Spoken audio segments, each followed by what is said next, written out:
पयाइले एगो चान बनी के हमार जान।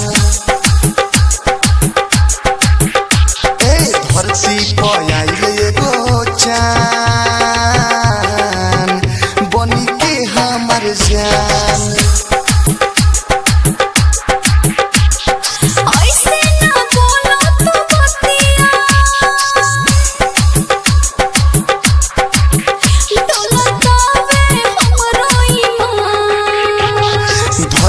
पयाइले एगो चान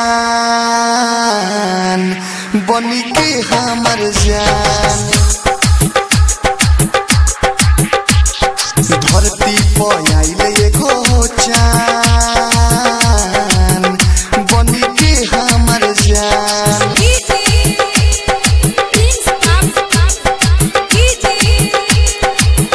presented by विदेशी लाल एंटरटेनमेंट।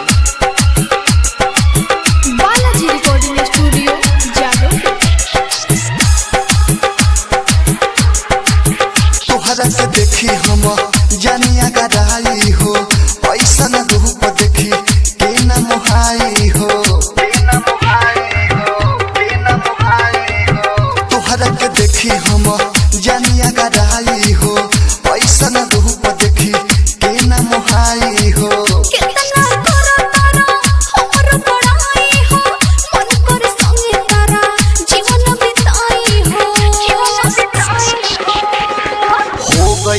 देख के परेशान बनी के हमार जान। धरती पयाइले एगो चान बनी के हमार जान।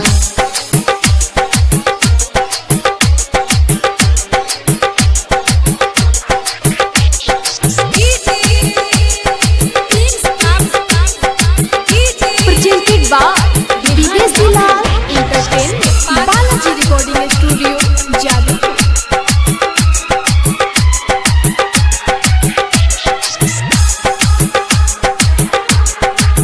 लागल रहो हदम नहीं एक नाता हो गजब के रचल बारे तोहके विधाता हो।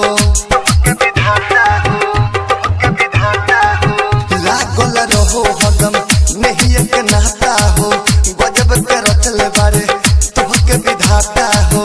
तोर जैसे दर्द हम इह चाहतानी हो याद विदेशी संगे कट जिंदगानी हो।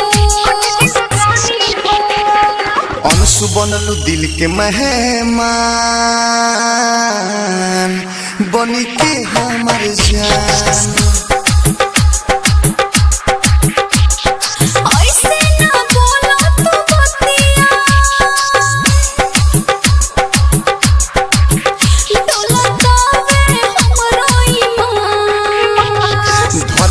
पयाइले एगो चान बनी के हमार जान।